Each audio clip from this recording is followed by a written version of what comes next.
What's happening, everyone? Dan here with Plant-Based Eats. I'm getting ready to make one of my favorite juices in the world, watermelon juice.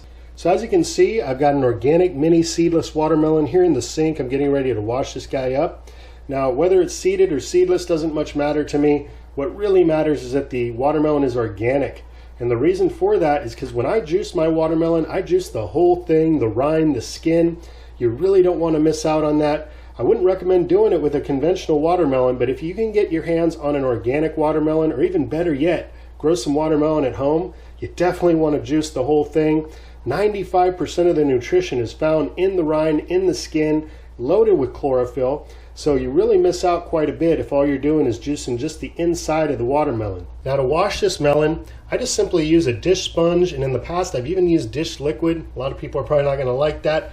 But another option is something like this Dr. Bronner's Sal Suds, which is a biodegradable cleaner. We'll just put a little bit here on the sponge and wet the watermelon, and I'm going to give it a good scrub. There's other ways you could do this. Some might even prefer to soak it for a little while in like a lemon baking soda mixture. So there's more than one way to do this. I'm happy with this process. You know, the thing with organic gardening and with organic production of melons is that doesn't mean that they don't do any type of a spray. They might be using an organic spray like a neem oil or something to help keep pests off of the fruit. So you definitely want to get any type of residue that might be left on the fruit off, but it's not going to be anything that's going to be toxic and that's going to really hurt you. So for me, just a nice quick scrub with a dish sponge is all it takes. And rinse this off really good.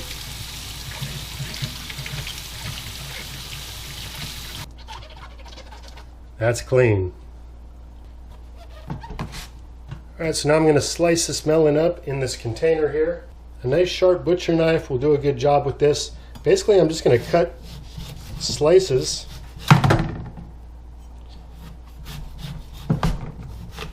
And depending on what type of juicer you're using, the size of the shoot, that's around the size that I would make the slices. If you've got a really big opening, like with a Breville juicer, you can make your slices a lot thicker than this. I'm using a Green Star Elite twin gear juicer.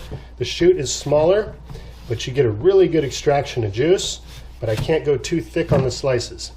Now, I'll also cut off this little end piece here, and if I see any blemishes on the watermelon, I'll cut that out as well. We'll just put that in the compost. And once I got my slices, then I just cut them into strips. Now, one of the great benefits to juicing watermelon is it is a body cleanser, without a doubt. You can tell just by running watermelon through your juicer how good of a job it'll do cleaning out your juicer, just taking off any discoloration. If you're running turmeric or something through your juicer, you'll notice some yellowing. The watermelon will literally, after you juice the watermelon through your juicer, will take a bunch of that off. So it's basically doing the same thing in your body. That's going to work just fine. And here we've got the Green Star Elite Juicer by TriBest. In my opinion, one of the, if not the best juicer on the market, especially for the price. Now, it's a bit expensive, but this is a health-giving machine. This is definitely an investment in your health. And because the extraction rate is so high, you're getting the most out of whatever you're running through the machine. So if you're spending money on fruits and vegetables, or you're buying them from the grocery store, this machine is going to help you get everything out of the produce. So in the long run, I feel it pays for itself. Now, if you want to add something to your watermelon juice, although it is exceptional all by itself, there are a couple ingredients that really can give it that extra boost of flavor. One being a lemon. So if you've got an organic lemon, you can throw a whole lemon through the juicer as well with the watermelon. It's going to also help to preserve the watermelon juice. If you're storing it in the fridge, it's going to help stop oxidation and keep the flavors really nice. So in the case of the lemon, however, when it comes to watermelon juice, I actually prefer to take the skin off, whereas most of the time when I am juicing lemons, I keep the skin on, but I can taste the essential oils of the lemon skin when I'm doing it with the watermelon, and I just prefer to take the skin off. That's just me. Another great addition would be mint.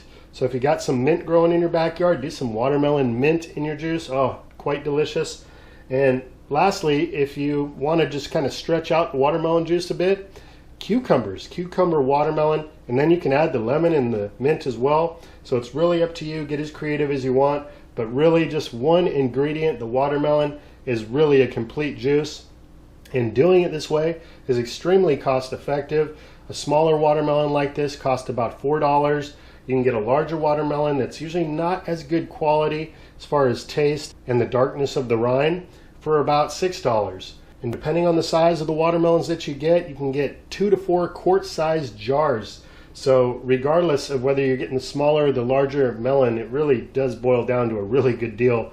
About $1.50, $2 for a jar of fresh organic watermelon juice. You can't beat that.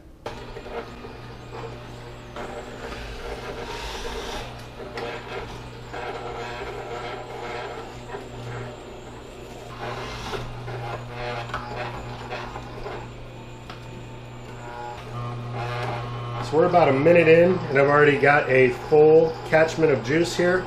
So you just want to grab yourself a pitcher of some sort, empty that and continue on.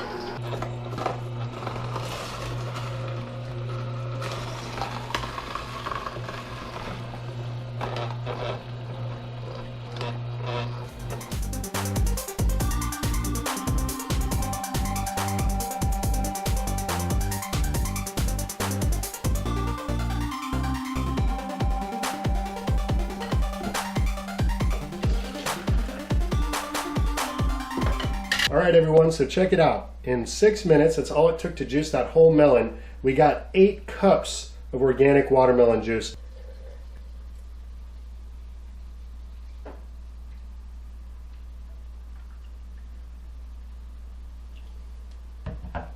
Cheers everyone, here's to your health.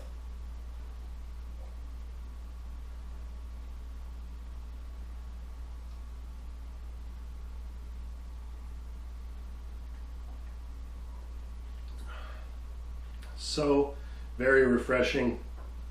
It's summertime everyone. Hopefully you're able to try juicing your own watermelon at home at least one time this summer, if not dozens of times. And so with that, I want to thank you all for tuning into today's video. If you found it helpful or entertaining in any way, I sure would appreciate a thumbs up. If you haven't already, please consider subscribing to the channel. Many more plant-based recipes and juices to come. Until next time, this is Dan from Plant Based Eats. Take care. I'll be talking to you again soon.